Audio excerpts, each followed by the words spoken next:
My name is Carole, and I'm a survivor and a mother of 4. Biomarker testing saved my children's lives. I was diagnosed in 2016 at the age of 42. Prior to diagnosis, I was in the best shape of my life, running, hiking daily, and practicing great healthy habits both physically and mentally. I was in utter dismay when a sore shoulder from a hike the previous day landed me in the ER and led me to my diagnosis of stage 4 colorectal cancer. I was discouraged to find out that my cancer was not able to be surgically removed, only treated with systemic chemo. I was given grim news of a 6 to 11 month lifespan after diagnosis, even with chemo that would only be palliative. I felt a heavy weight that had just overcome my chest. And I also realized that the idea of eternity didn't exist any longer. I traveled to the Cleveland Clinic in Ohio to seek out a second opinion from leading experts in the field.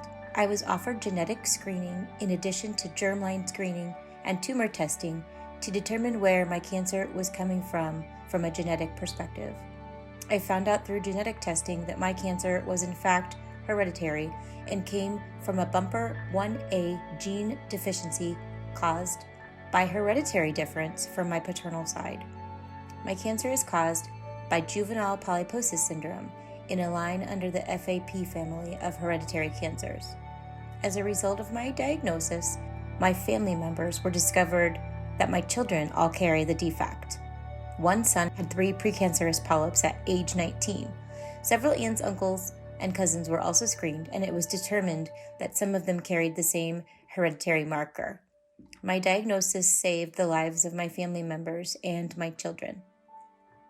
I began chemo in 2016, and the result was positive. What was first considered hopeless started to see glimpses of light. After 10 rounds of full Foxfury, it was determined that I had significant enough cancer death to go forward with surgical removal of the primary tumor and associated liver metastasis. This was done over a process of 3 intense and difficult surgeries. I also received the HAI pump implanted in my abdomen to administer chemotherapy after removal of the tumors as a method of post-surgery cleanup of lingering cancer cells. During this process, the chemo administered through the HAI pump, my liver began to fail. After 19 surgeries in October 2017, in the Cleveland Clinic parking lot, I had a liver aneurysm and things became grim yet again. I was rushed back into the clinic and admitted into immediate surgery to fix the aneurysm. After the surgery, the physicians determined my liver was not going to work and my life was again on the line.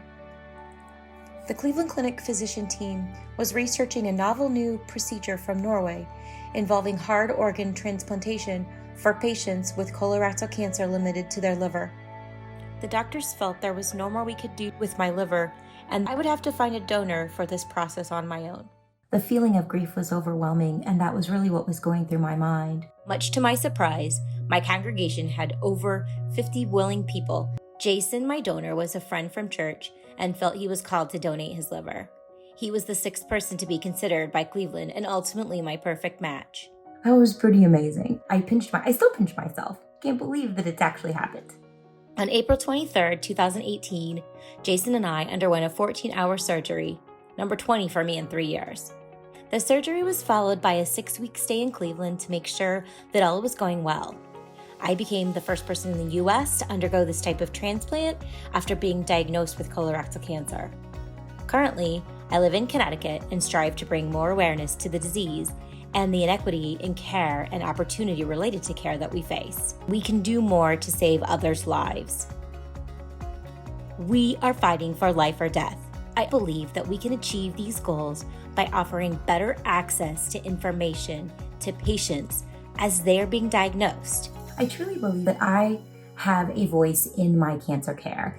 No one else is going to be the biggest advocate. I am that person. I don't think that I would be alive if it weren't for the work I did and just being part of an amazing team who really went to bat for this girl. They really did everything they could to look at things from a multidisciplinary approach and to go for cure from the get-go. I always remember and remind myself That hope means that no matter what, that the journey has been purposeful. So it wasn't necessarily about me surviving, but rather leaving the message of hope, that through hope and fortitude, you can continue your mission and continue your story. I know many patients have a fear or anxiety about seeking second, third, fourth, fifth opinions. I had those same feelings as well. We need to have everybody in the game looking at it in different ways. And the opinions that I've found were the most important were the opinions that came from a multidisciplinary team, which include a genetic specialist, my oncologist, my surgical team, as well as the other important people that played a role in the treatment of my care. So I would never, ever be afraid of getting a second, third, fourth, or fifth opinions. I would encourage all of you to do the same. Biomarker testing has given me so many advantages in my care. It's been able to allow me to see the hereditary history that I had, and it has allowed me to take that opportunity to have genetic testing done on my family that has saved their lives.